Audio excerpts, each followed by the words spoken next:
Hello friends, welcome to our YouTube channel. 7 जनवरी 2021 के MCQs ready है, तो चलिए स्टार्ट करते हैं।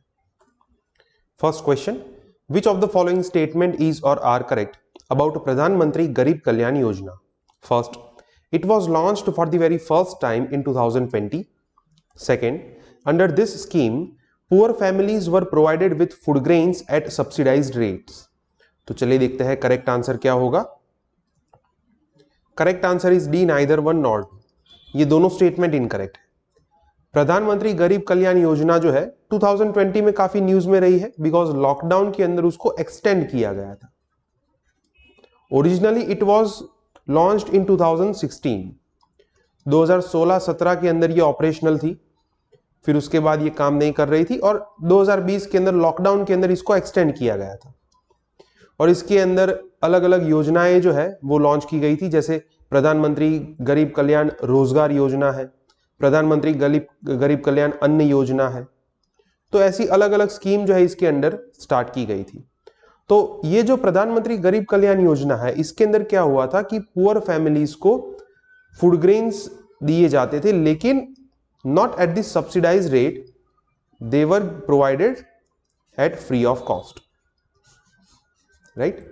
तो उसके अंदर सीरियल्स एंड पल्सेस जो है वो फ्री ऑफ कॉस्ट दिए जाते थे। स्टेटमेंट में क्या लिखा है कि they are provided with at a subsidised rate, तो ये गलत होगा, इसलिए आंसर होगा D, neither one nor two. So अभी ये कल के न्यूज़पेपर के फ्रंट पेज पे था कि किस तरीके से इंडिया के अंदर रिकवरी हो रही है, specially in the rural areas. तो रूरल एरिया के अंदर जो प्रधानमंत्री गरीब कल्याण योजना है उसका काफी हिस्सा रहा है इकोनॉमी को रिकवर करने के लिए। तो इस वजह से इस पर्टिकुलर आर्टिकल में कई बार इस योजना को मेंशन किया गया है। ये कल के न्यूज़पेपर के फ्रंट पेज पे था। Second question, which of the following statement is or are correct about bird flu? First, it is a highly contagious viral disease affecting several species of food producing birds. Second, its outbreaks can lead to devastating consequences for the country. तो चलिए देखते हैं correct answer क्या होगा। Correct answer is C, both 1 and 2. ये दोनों statement correct है। Bird flu जो है वो इस वायरस से होता है जिसका नाम है एवियन इन्फ्लुएंजा, राइट। तो ये एक अलग वायरस का स्ट्रेन है जिसकी वजह से जो फूड प्रोड्यूसिंग बर्ड्स है उसमें ज्यादातर देखने को मिलता है, लेकिन उसके अलावा जो माइग्रेटरी बर्ड्स है उनके अंदर भी ये बर्ड फ्लू देखने को मिलता है। So it is a highly contagious viral disease, ये फर्स्ट करेक्ट होगा। और इसकी वजह से क्या होता है कि कई बार ये बर्ड फ्लू जो है it is transferred into animals also. तो इस वजह से अगर किसी कंट्री के अंदर इसका आउटब्रेक रिकॉर्ड होता है, so it can lead to devastating effects also. So both the statements are correct. Answer is C, both 1 and 2. So अभी काफी सारे स्टेट्स के अंदर ये बर्ड फ्लू के केसेस जो है वो बढ़ रहे हैं, इस वजह से ये बर्ड फ्लू काफी न्यूज में रहता है। इसके अंदर कौन सी चीजें आपको पता होनी चाहिए। Third question, which of the following statement is or are correct about leader of opposition in parliament? First, it is leader of the largest party that has not less than 1/3 of the total strength of the house. Second, it is a statutory post.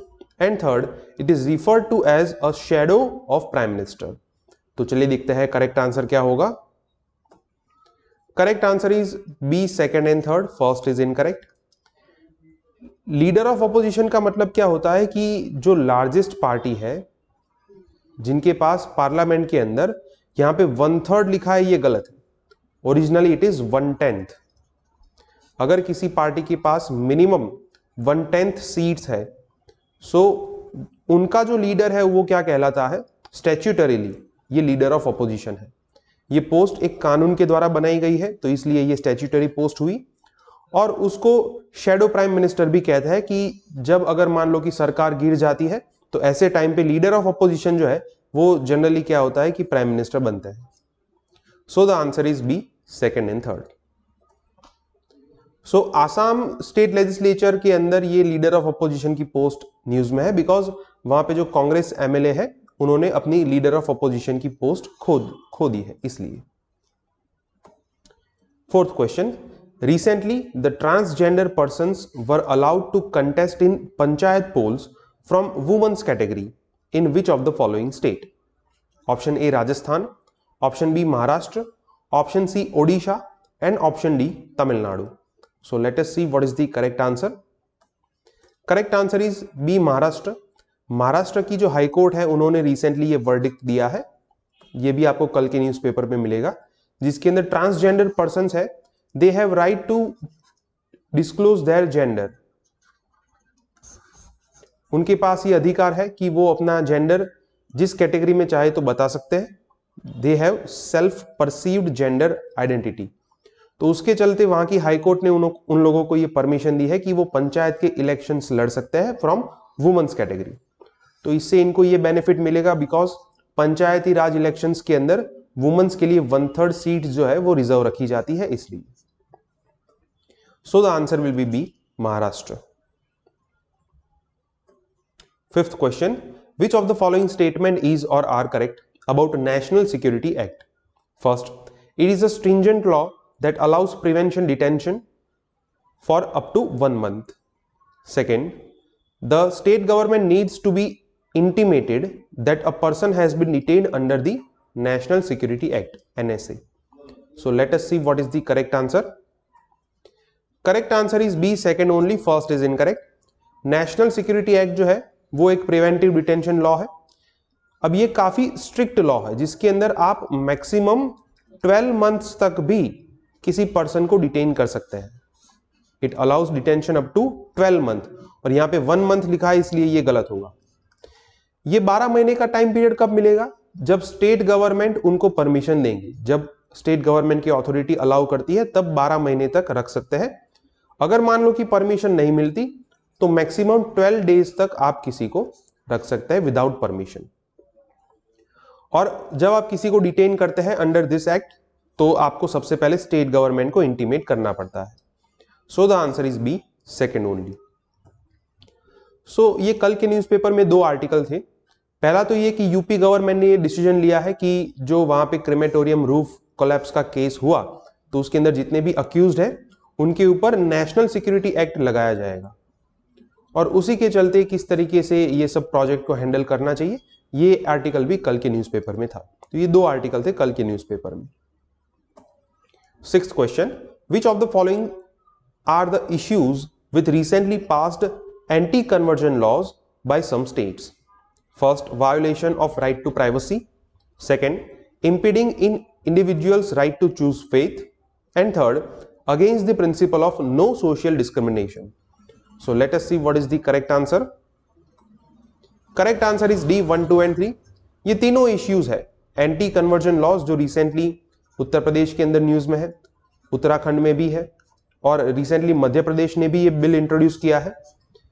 तो उसके अंदर issues क्या है कि सबसे पहले तो सभी इंडिविजुअल के पास राइट टू प्राइवेसी है कि वो अपना रिलीजन जो है खुद डिसाइड कर सकते हैं, और अगर उनको अपना रिलीजन डिस्क्लोज नहीं करना है तो उसके लिए भी राइट टू प्राइवेसी दी गई है. तो ये क्लियर कट उसका वायोलेशन है.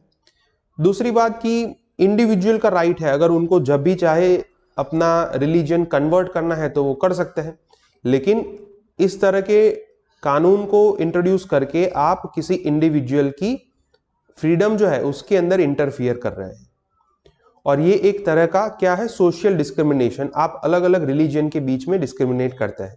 So it is against the principle of no social discrimination which is mention in the preamble of the constitution. So the answer is D, 1, 2 and 3. तो ये कल के न्यूज़पेपर में ये जो एंटी कन्वर्जन लॉ है उसके बारे में आर्टिकल था. काफी अच्छा आर्टिकल है जिसके अंदर कुछ रिलीजियस बातें की गई है और कुछ एग्जांपल्स भी दिए गए हैं.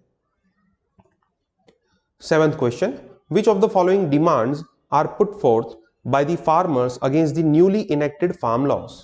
मतलब कि किसानों ने मिलके सरकार के सामने अपनी कौन सी मांग रखी है ये कानून के चलते. First, produce prices should be cost of production plus a reasonable markup. Second, minimal fluctuations in the prices. And third, little or no interference by local administration. तो चलिए देखते हैं करेक्ट आंसर क्या होगा. Correct answer is D 1, 2 and 3। ये तीनों demands correct है। These demands are put forth by the farmers against the government. तो सबसे पहले उन्होंने ये कहा कि प्रोडक्शन प्राइसेस जो है वो cost of production plus a reasonable markup, मतलब कि हमारी जो इनपुट प्राइस है उसके ऊपर हमें रीजनेबल अमाउंट मिलनी चाहिए, ये होनी चाहिए प्रोड्यूस प्राइसेस। उनकी मांग ये है कि ये C2 कॉस्ट ऑफ प्रोडक्शन की फॉर्मूला पे बेस्ड होना चाहिए। ये फॉर्मूला क्या है वो हम ऑलरेडी बहुत सारे वीडियोस के अंदर डिस्कस कर चुके हैं। फिर उसके बाद प्राइसेस जो है उसके अंदर फ्लक्चुएशन जो है वो मिनिमम होना चाहिए, because the private players are allowed to procure farm produces from the farmers, so there should be minimum fluctuations in the prices. And the third one is they want little or no interference by the local administration because they are not friendly enough according to the farmers. So the answer is D 1, 2 and 3. तो ये कल के newspaper में काफी अच्छा article था जिसके अंदर यहाँ पे ये रीजंस बताए गए हैं कि फार्मर्स की डिमांड क्या है और किस तरीके से ये पूरा सिनारियो जो है वो चल रहा है। 8th question, which of the following are the examples of historical farmers protest? Option first is Mappila revolt, second is Warli Adivasi revolt and third is Santhal rebellion. तो चलिए देखते हैं करेक्ट आंसर क्या होगा। Correct answer is A 1 and 2, third is incorrect. अब ये पहले दो जो है वो आपको इसी आर्टिकल में मिलेगी। इस आर्टिकल में यहां पे जो हिस्टोरिकल फार्म रिवॉल्ट हुए हैं उन सभी को मेंशन किया गया है। तो जिसके अंदर मापिला रिवॉल्ट को मेंशन किया गया जो 1921 में हुआ था, वारली आदिवासी रिवॉल्ट जो है वो 1945 में हुआ था, फिर 1970 से 2010 के भी कुछ इंसिडेंट्स दिए गए हैं। तो मतलब पहले दो तो यहीं से आपको मिल जाएंगे। संथाल रेबेलियन जो है वो एक्चुअली आउटसाइडर्स को ट्राइबल एरिया में से बाहर निकालने के लिए हुआ था। So it was against revenue officers, police, zamindars, ये सभी के खिलाफ ये प्रोटेस्ट हुआ था। तो ये कोई पर्टिकुलर फार्मर प्रोटेस्ट नहीं था जो कि हुआ था 1854 में। सो the answer is A 1 and 2। तो ये सब रिवॉल्ट क्या है, क्यों हुए थे, कब हुए थे, ये सब चीजें आपको पता होनी चाहिए बिकॉज ये फार्मर प्रोटेस्ट काफी न्यूज में रहता है। तो इसके हिस्टोरिकल एस्पेक्ट क्या है, कौन कौन से ऐसे इंसिडेंट हिस्ट्री में बन चुके हैं, उनकी डिटेल्स आपको पता होनी चाहिए। ये प्रीलिम्स में काफी इंपॉर्टेंट हो सकता है। 9th question, which of the following statement is or are correct about judicial review? First, judicial review is considered a basic structure of the constitution. Second, it includes review of legislative, administrative and judicial actions. तो चलिए देखते हैं correct answer क्या होगा। Correct answer is C both 1 and 2, ये दोनों statement correct है। As per the Supreme Court judgement under the Indira Gandhi versus Rajnarayan case, judicial review is the basic structure of the constitution, ये फर्स्ट करेक्ट है। Judicial review का मतलब क्या होता है कि अगर कोई लेजिस्लेटिव एक्शन है, मतलब कि पार्लियामेंट या फिर स्टेट लेजिस्लेचर कोई ऐसा कानून बनाते हैं कि जो कॉन्स्टिट्यूशन के मुताबिक नहीं है, तो उसको जुडिशरी जो है वो रिव्यू करके अनकॉन्स्टिट्यूशनल डिक्लेयर कर सकते हैं। उसी तरीके से गवर्नमेंट के द्वारा कोई ली गई एडमिनिस्ट्रेटिव एक्शन है तो उसको भी अनकॉन्स्टिट्यूशनल डिक्लेयर कर सकते हैं। और इवन जुडिशरी का कोई जजमेंट है which is not in line with the constitution, तो काफी सारे केस में ऐसा भी हुआ है कि जुडिशरी खुद अपने अर्लियर जजमेंट्स को अनकॉन्स्टिट्यूशनल डिक्लेयर करते हैं। फॉर एग्जाम्पल की गोलकनाथ केस। तो ये तीनों के अंदर जुडिशियल रिव्यू जो है वो किया जाता है। Answer is C both 1 and 2। So Supreme Court to study anti conversion laws of Uttarakhand and UP and it is a kind of judicial review. तो यहां पे ये जो यूपी का लॉ है उसके कुछ प्रोविजंस दिए गए हैं जो आपको पता होने चाहिए। 10th क्वेश्चन, ये जो दो क्वेश्चन है पीछे के वो आज के न्यूज़पेपर से है, फ्रंट पेज से। Identify the country from the description given below. First, it is an example of dual party system. Second, its upper house is known as Senate and third, its president remains in the office for 4 years। तो चलिए देखते हैं correct answer क्या होगा। 4 option है, UK, USA, France and Germany. So the correct answer is B USA। US जो है वो ड्यूअल पार्टी सिस्टम का एग्जाम्पल है। अब यहाँ पे कंफ्यूजन इन दोनों में हो सकता है कि यूके के अंदर भी दो पार्टी है, Labour Party and Conservative Party. US के अंदर भी दो पार्टी है, डेमोक्रेटिक एंड रिपब्लिक। लेकिन यूके के अंदर दो हाउस जो है उनके नाम है House of Commons and House of Lords, ये उसका अपर हाउस है। यूएस के अंदर जो अपर हाउस है उसका नाम है सीनेट। तो यहां से आप अंदाजा लगा सकते हैं। अब यूके के अंदर प्रेसिडेंट है ही नहीं, यूएस के अंदर प्रेसिडेंट है जो 4 साल के लिए रहते हैं, तो इसलिए आंसर होगा बी, यूएसए। तो यूएसए के अंदर ये जो स्टेट था जिसका रिजल्ट आना बाकी था उसका रिजल्ट आ चुका है, and Democratic party set to win the Senate. So आज के 10 एमसीक्यूज जो है वो यहाँ पे कंप्लीट होते हैं। अगर आपको कोई डाउट है तो आप कमेंट सेक्शन में लिख सकते हैं। वीडियोस आपको पसंद आए तो वीडियोस को लाइक कीजिए और चैनल को सब्सक्राइब कीजिए। Thank you.